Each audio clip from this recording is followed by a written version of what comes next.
छठवें अध्याय में आत्म संयम योग का वर्णन है।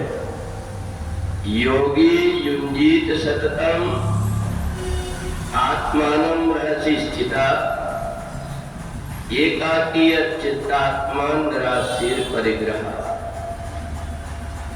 छठवें अध्याय में ये शरीर को हम कैसे करके परमात्मा में लगाए, इसका उपाय बताया है। हमारा मन, हमारा चित्त और हमारी इंद्रियां पहले जन्म में हम जैसे थे उसके अनुरूप इंद्रियां विषयों की तरफ भागती है। और कुछ व्यक्ति ऐसे होते हैं जो अनेक जन्मों से साधना कर रहे हैं और इस जन्म में आकर के फिर से पिछले जन्म में जहां तक साधना किए इसके आगे की साधना प्रारंभ हो जाती है। और इसलिए जो महापुरुष है, जो संत है, वो जन्म से ही वैरागी पैदा होते हैं। अगर कोई व्यक्ति सोचे कि मैं कपड़ा रंगा करके कोई मेरे को संत महात्मा बना दे तो मैं संत महात्मा बन जाऊंगा, ऐसा होता नहीं। बाहर से वो कितना भी शरीर रंग ले, परंतु अंतःकरण उसका गंदा होता है। उसकी सोच संसार की तरफ होती है। और इसलिए हम देखते हैं कि वो व्यक्ति जो यहाँ आकर के सन्यासी बनता है, महात्मा अपने आप को दिखाता है, वो कहीं ना कहीं कोई ना कोई उलझन में उलझ जाता है। क्योंकि बगला भी बिल्कुल एक आसन में बैठता है मछली को देखने के लिए। ऐसे ही जब तक के पहले जन्म के हमारे संस्कार ना हो, ये मन विषयों से अलग नहीं होता।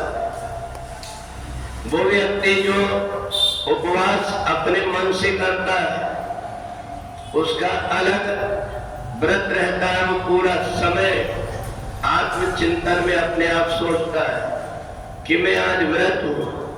परंतु अगर किसी को जबरदस्ती व्रत रखा दिया गया है कि तुमको व्रत रहना ही पड़ेगा, उस व्यक्ति को ऐसा लगता है कि कोई ना देखे और मैं कब खा लूं, क्योंकि उसने अपने मन से व्रत नहीं रखा।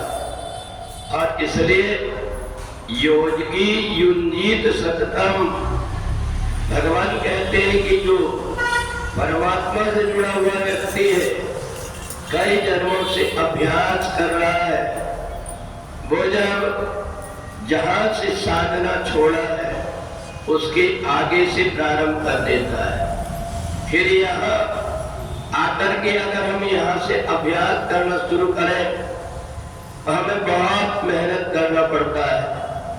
जो विद्यार्थी शुरू सत्र हुआ और पढ़ाई शुरू कर देता है, परीक्षा के समय कम समय मेहनत करके भी वो पास हो जाता है। परंतु जिसने ये सोचा है कि मैं केवल परीक्षा के समय पढ़ूंगा, उसको मेहनत बहुत करना पड़ता है। इसलिए अगर हम साधना करना प्रारंभ कर रहे हैं तो हमको बहुत प्रयत्न करना पड़ता है, बहुत मेहनत करना पड़ता है।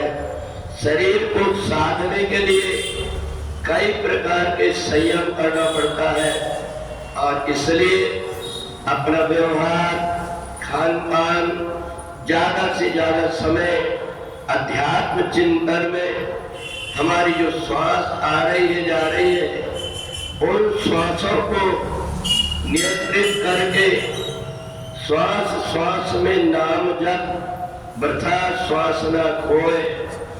जब इन श्वास के माध्यम से हम साधना करना प्रारंभ कर देते हैं तो धीरे धीरे व्यक्ति को दिखने लगता है ये व्यक्ति साधना के मार्ग का है।